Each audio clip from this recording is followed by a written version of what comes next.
co-speaker here with me all the time. So it's always a pleasure to host events and to have friends at the embassy. But today is particularly special because we have an opportunity to celebrate poetry, but also humanity. I would like to thank our cultural attaché and our colleagues for putting this together, and to our distinguished guests here, Ambassador Sarna and Dr. Sarna, the Ambassador Khalilzad, distinguished colleague Mr. Havid Naveed.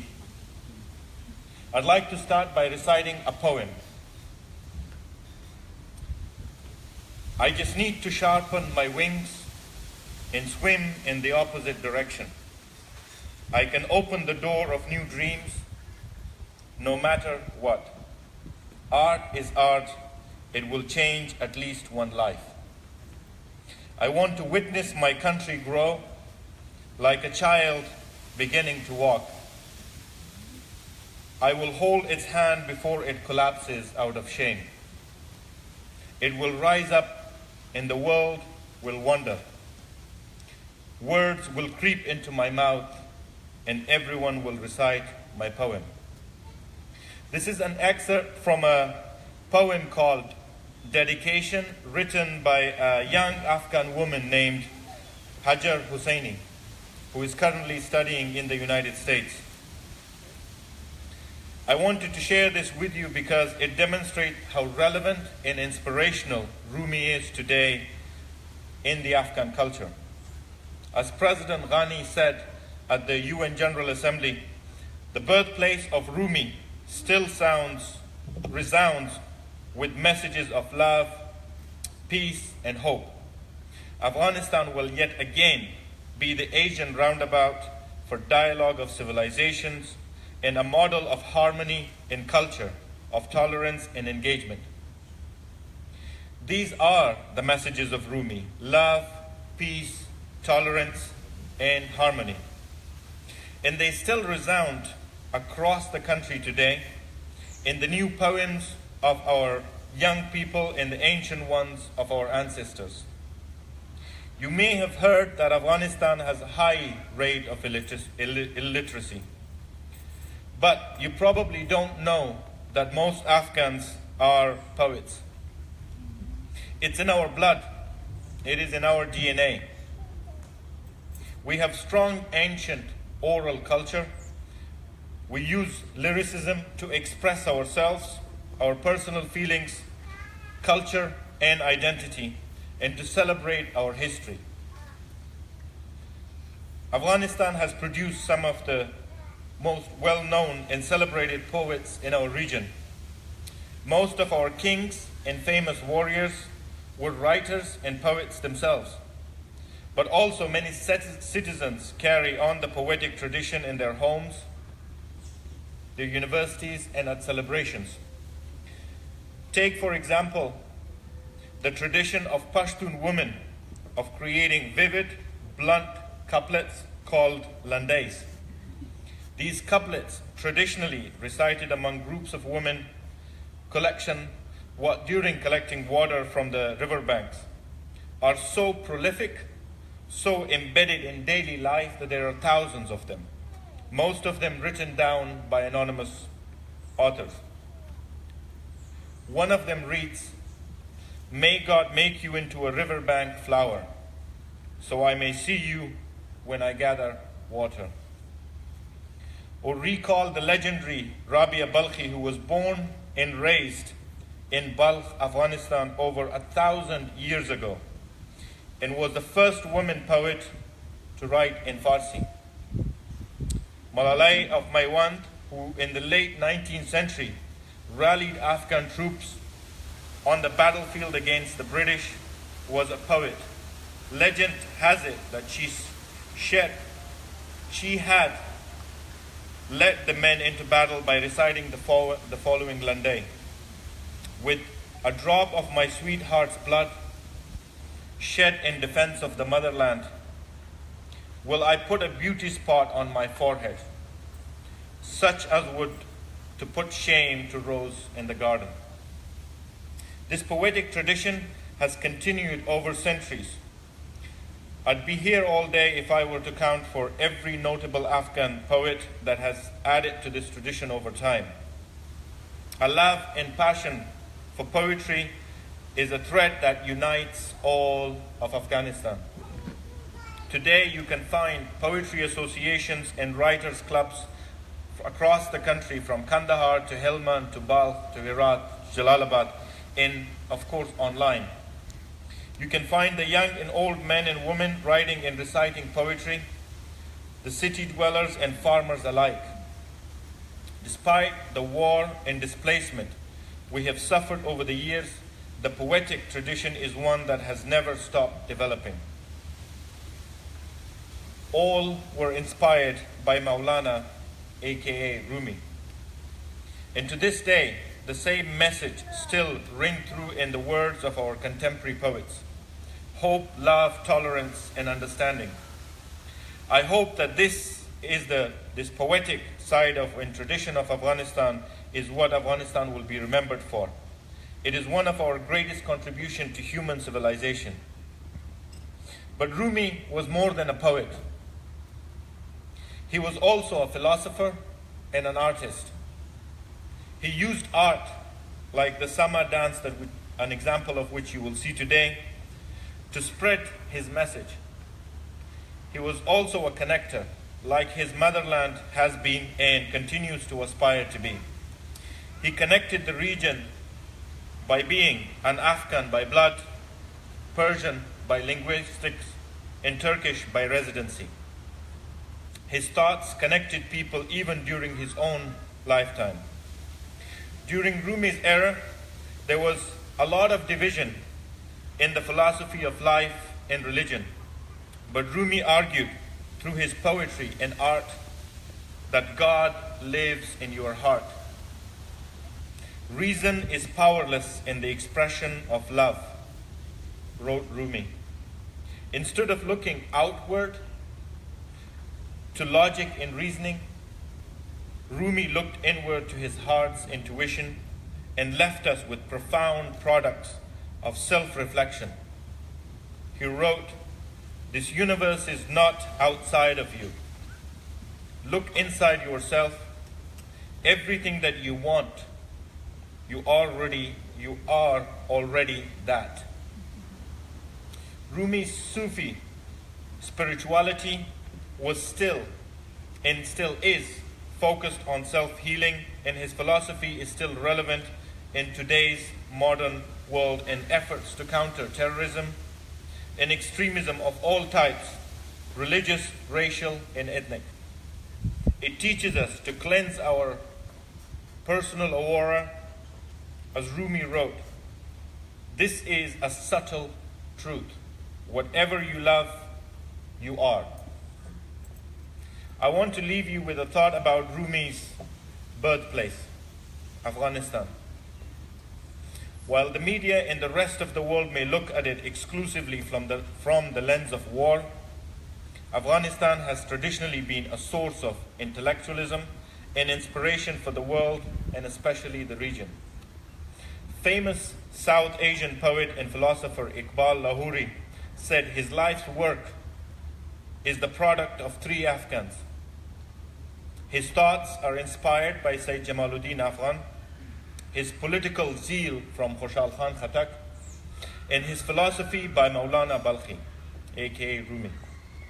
Maulana lives through us and inspires us to this day. I leave you with one of my favorite lines by Rumi, which gives me hope in today's turbulent times.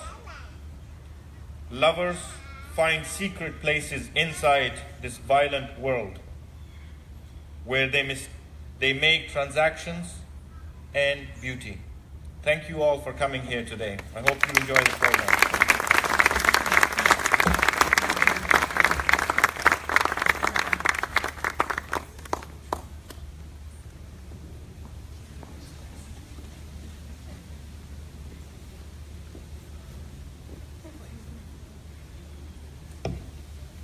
Hello everyone. Good evening. My name is Sophia Schulz. I wanted to welcome you all tonight on behalf of Arch International. We are very glad that you're joining us tonight. We want to especially thank the Embassy of the Republic of Afghanistan and Ambassador Mohib and his wife for hosting us and for hosting Rumi Day tonight. We also want to thank our sponsors, TriVision, and Akmal and Carolina Ali, who made Rumi Day possible. We are very thankful that you're here because as a nonprofit organization, we depend on people like you who care about the causes that we care about. So the opening act tonight is 2 dance performances. The first one symbolizes the sorrows and the suffering of being a refugee, as Rumi's family had to flee Balkh province in Afghanistan. The second one is more hopeful and peaceful and celebrates Rumi's heritage. The dance group that's performing tonight is the Silk Road Dance Company, which was founded by Dr. Laurel Gray, who is here tonight. And she's also a professor of global dance at George Washington University. The music for tonight's performance is taken from American composer Stephen Flynn's concert work, which is called Rapture Rumi. So let's begin.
the mic, the mic is working now. I would like to welcome on stage now Ambassador Zalmay Khalilzad, who is the former ambassador to Iraq, Afghanistan, and the United Nations. And he is also a board member of Arch International. Thank you. Thank you very much. I would like to start by thanking Ambassador Mohib, distinguished ambassador of Afghanistan, and his lovely wife, Mrs. Mohib. Thank you for opening the doors of the embassy to a celebration of Rumi. I also would like to thank all of you for coming here, particularly the distinguished ambassador of India and his wife. India is a great friend of both the United States and Afghanistan. Thank you for attending this event. I want to thank all of you also, of course, and particularly my fellow members of the Arch board.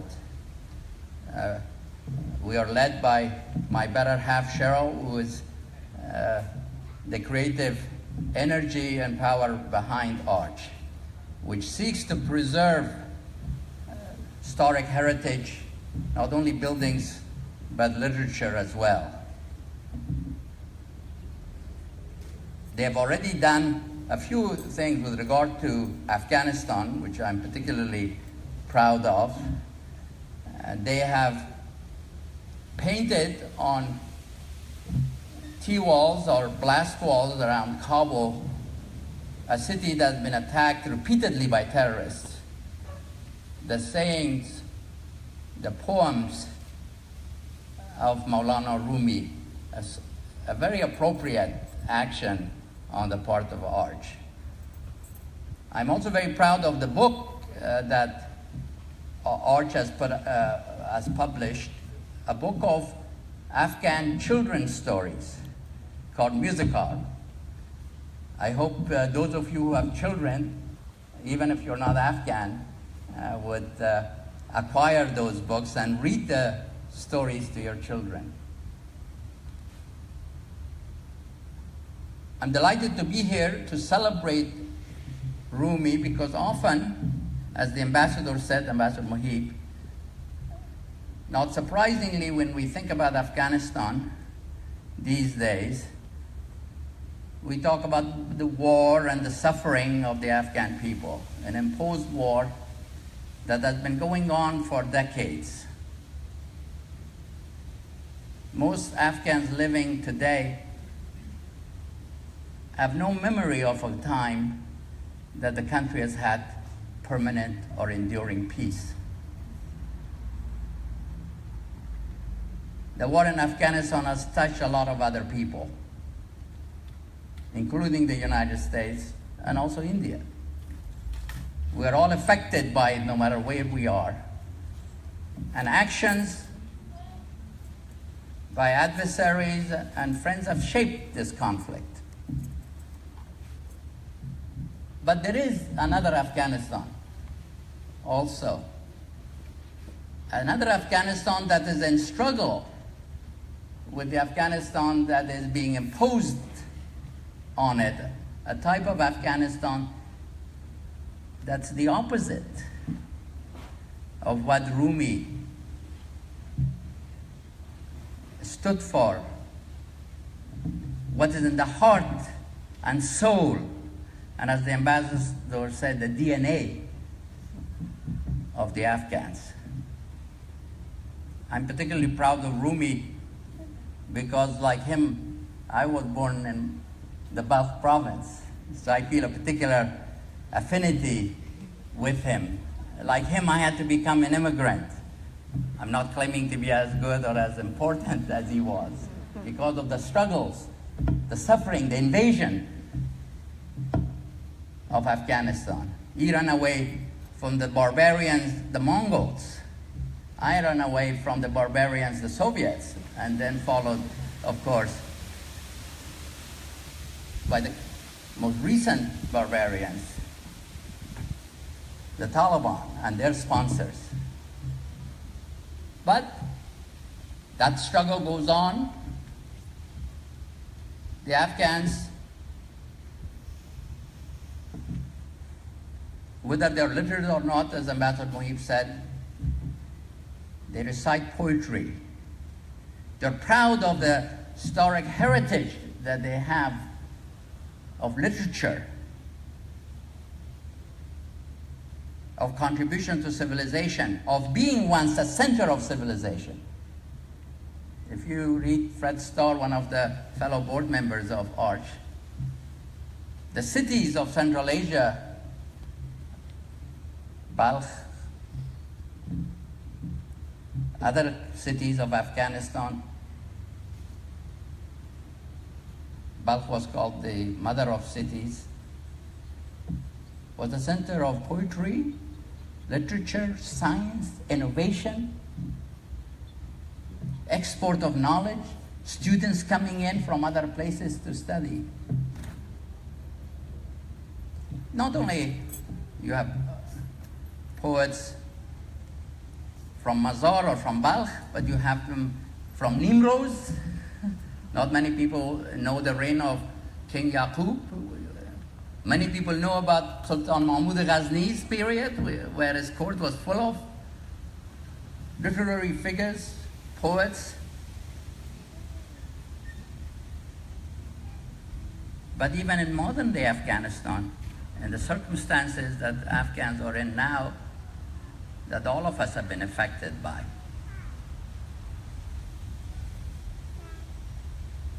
there are Afghan contemporary poets as well.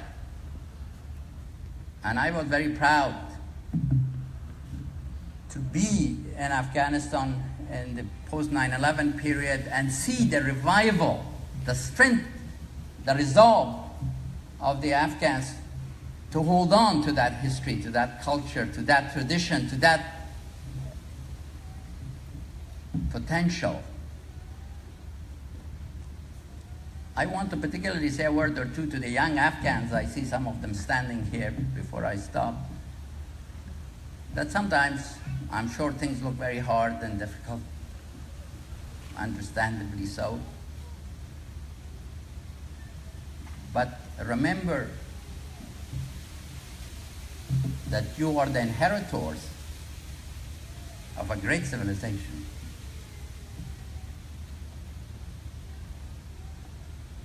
You have enormous potential to achieve great things, but believe in yourself. Don't let go of that proud heritage. Be proud.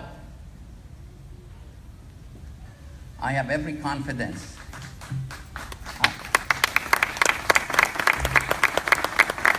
I have every confidence that this huge struggle that Afghanistan is facing between darkness, extremism, and terror, and civilization, culture, progress that is inherent in Afghan traditions, regardless of your ethnicity, that ultimately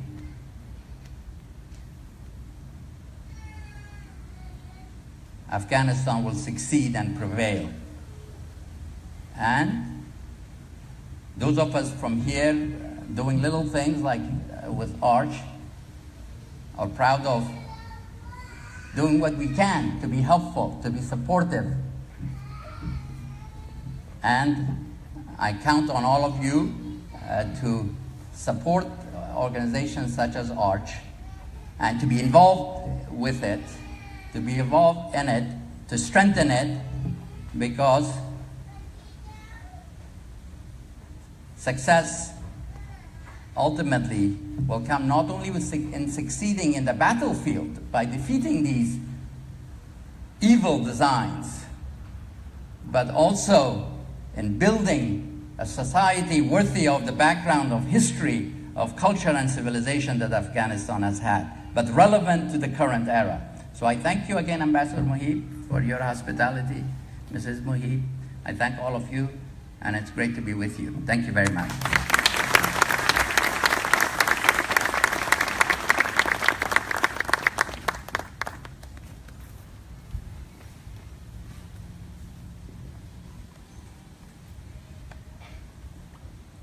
Thank you so much.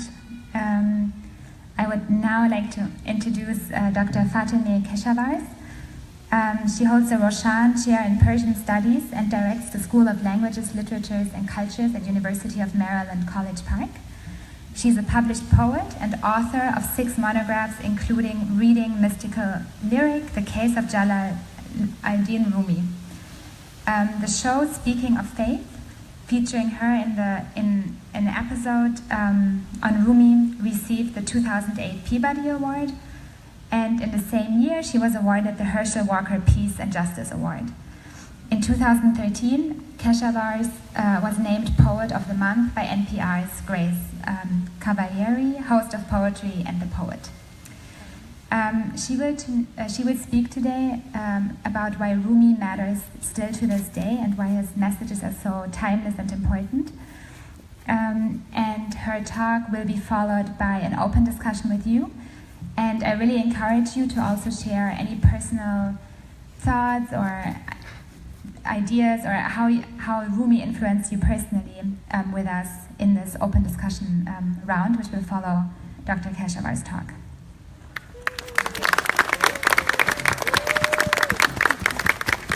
Thank you very much.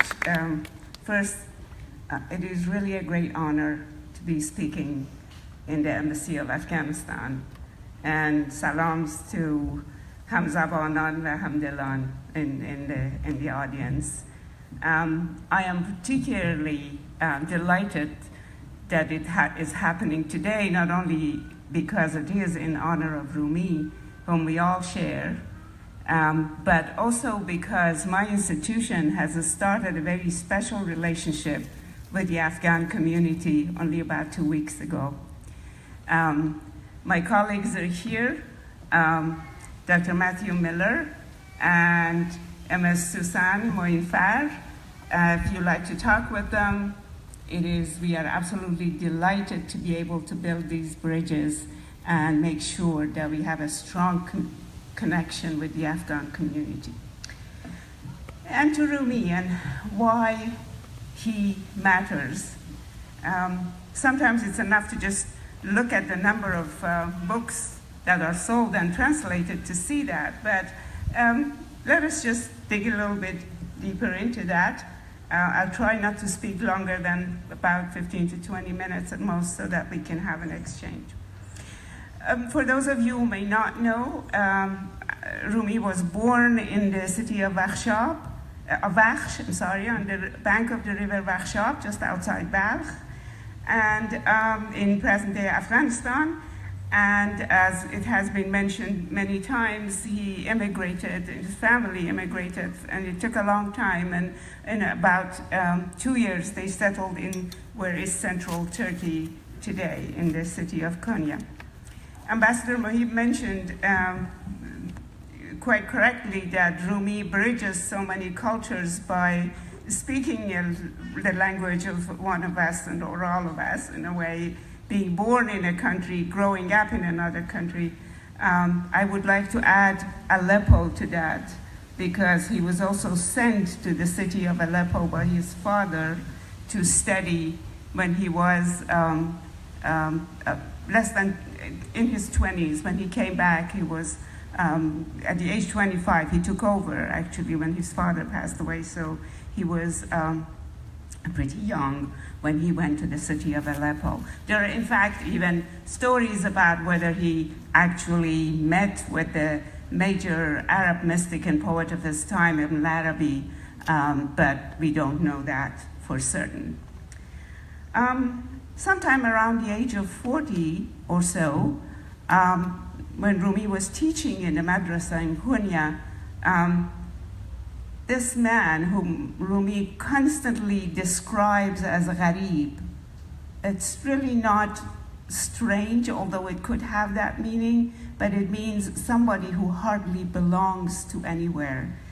By the name of Shams of Tabriz, a basket weaver, came to town who actually changed Rumi's life, although I must say that scholarship shows that his family, his father, Bahauddin Walad, his teachers like Muhaqqiq Tirmidhi and others, had already had a great impact on Rumi's life. So when he met Shams, he was in many ways ready for this change, this major change in his life.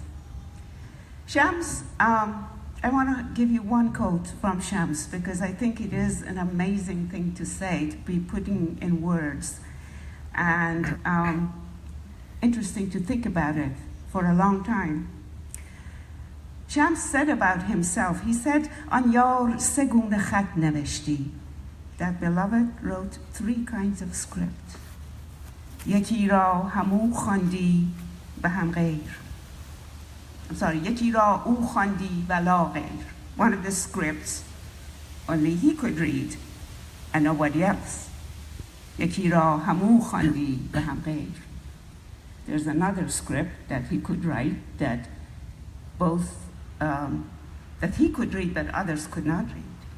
Yeki ra na u khandi wa na ghair u. An khat savom manam. There was the 3rd script that neither he read nor anybody else. I am that 3rd script. And you might ask yourself, how could somebody write something that he himself or she herself cannot read?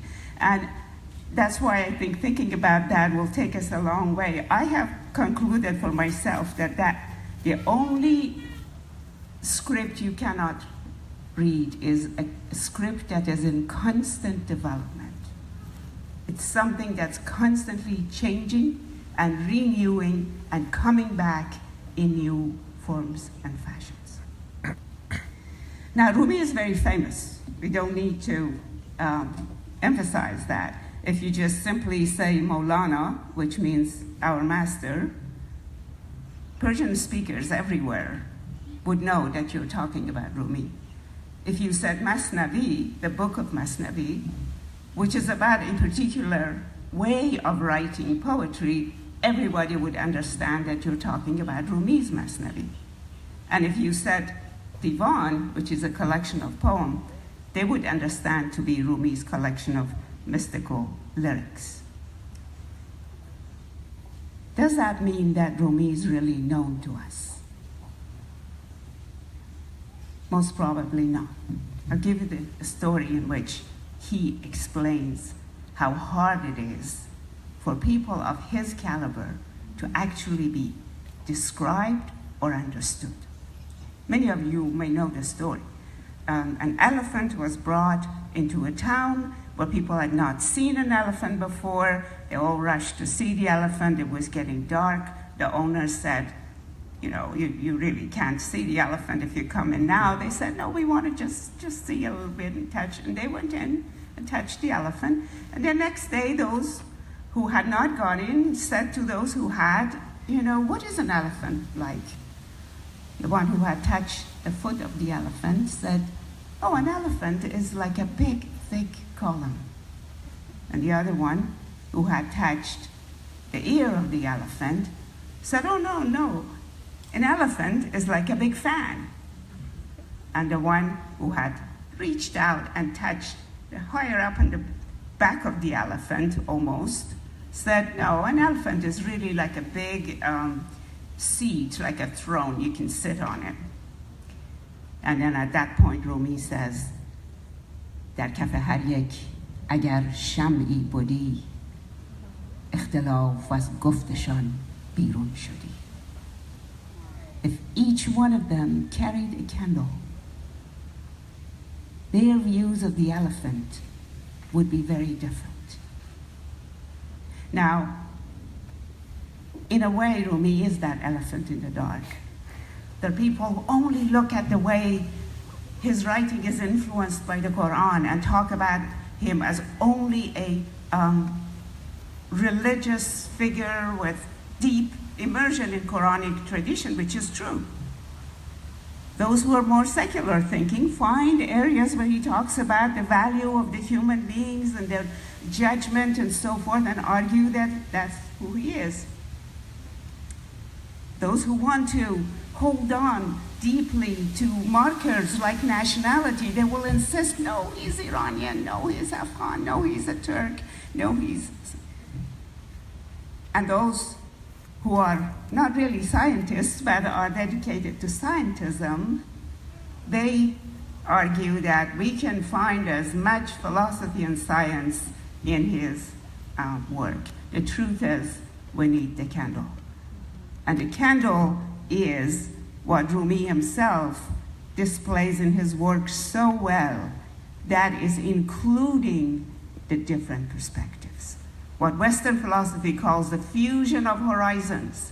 There are all these horizons across, and to go for one is not knowledge. It's only the part of knowledge you can see from your perspective. So, why is he suddenly now so relevant to our lives? I would like to, there are many, many different ways to do that. But I'm going to actually start where Ambassador Mahib left it, which is hope.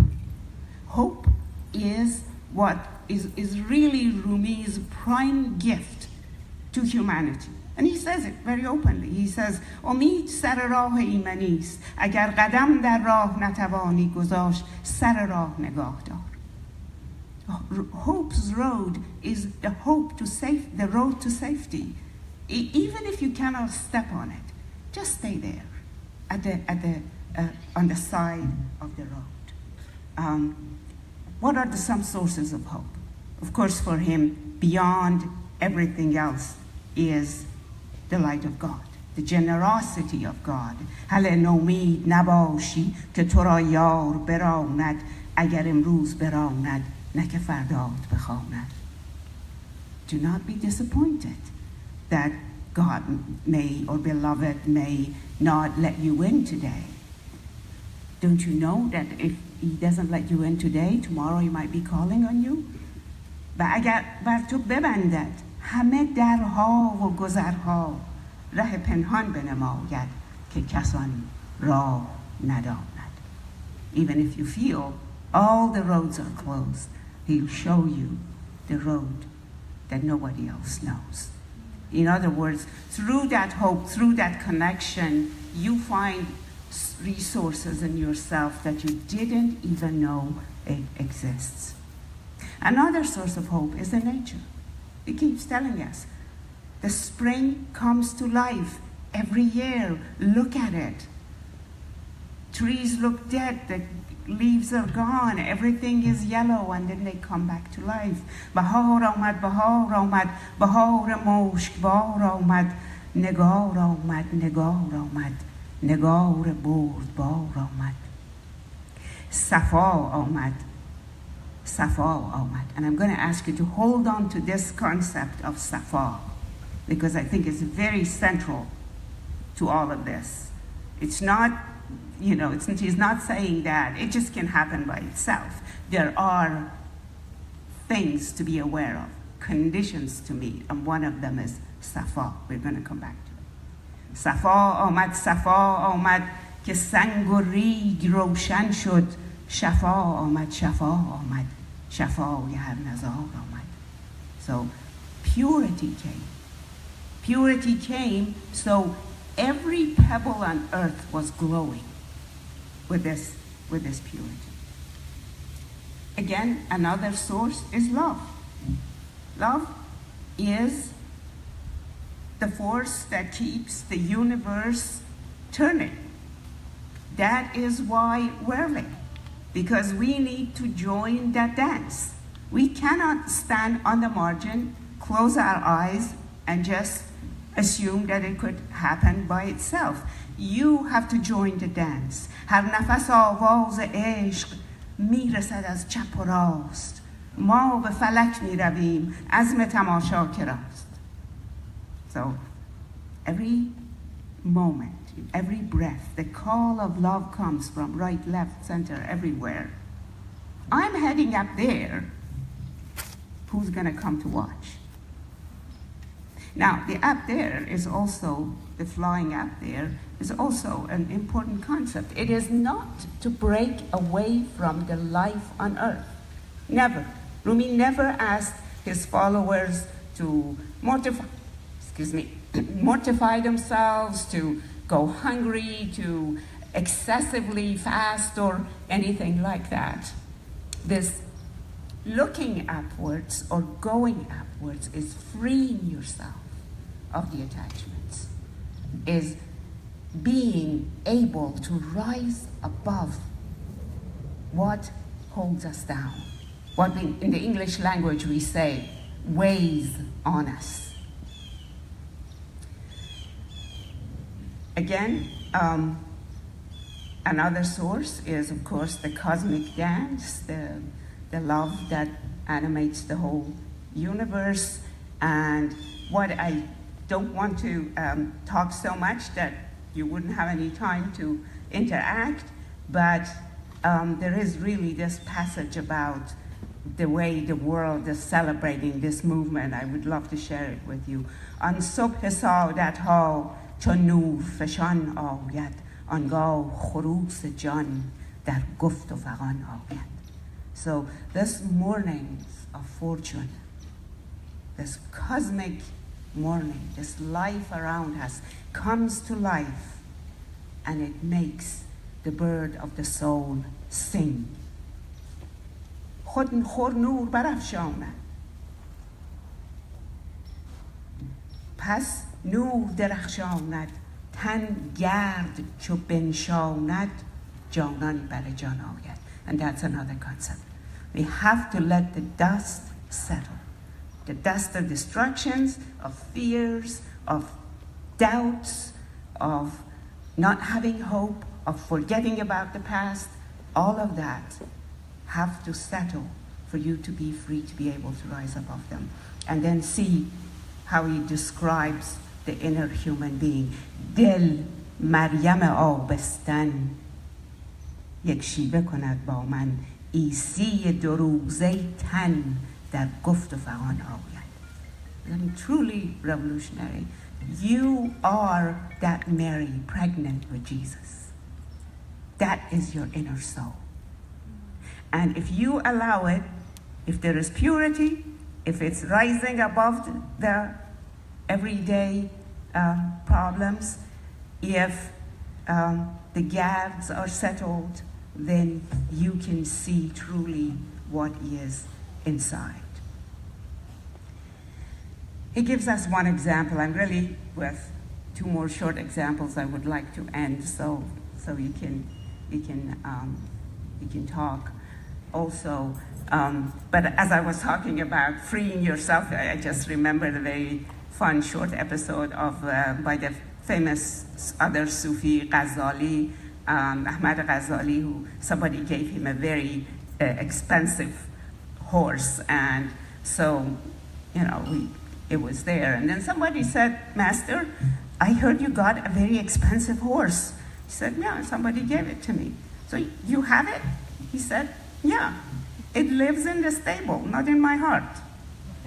So that is the whole message. You're not expected to throw things away. You're not expected to live like a homeless, helpless, hopeless person, but rather to put it to the kind of use with purity. Purity, which is the hardest probably to achieve in the sense of being true to yourself. Being truly who you are. Now, that's how Rumi describes it about himself. در بحر صفا گداختم همچون نمک. I melted in the sea of purity like salt. نه کفر و نه ایمان، نه یقین ماند و نه شک. Nothing remained. Faith, disbelief, doubt, all disappeared. And در دل من ستاره‌ای پیدا شد. اندر دل من ستاره‌ای پیدا شد، گم گشت در آن ستاره هر هفت فلک. So it is reaching that brightness of the inner star of the soul. Beauty is one tool, purity is another tool, reaching out and recognizing other human beings is another tool, and all of these make Rumi tremendously compelling for our time. I end with this lines of him about the language of the heart. You probably know it. It's among the best known lines of Rumi. همزبانی خویشی و پیوندی است، مرد با نامحرمان چون بندی است. So speaking the same language is sharing the same blood, is being related. A person who is with a stranger feels like a captive. So now you begin to think, what language is he talking about? And, you know, what if I don't know somebody else's language? ای بسا هندو و ترک همزبان، ای بسا دو ترک چون بیگانگان. Many are Hindus and Turks who speak the same language. And many are Turks who are aliens to one another. پس زبان محرمی خود دیگر است. همدلی از همزبانی بهتر است. The language of companionship and trust is another language. Speaking through the heart is better than speaking through words. غیر نطق و غیر ایما و سجل 100,000 ترجمان خیزد ز دل. Besides words, allusions, and argumentations, the heart knows 100,000 ways to speak. Thank you very much.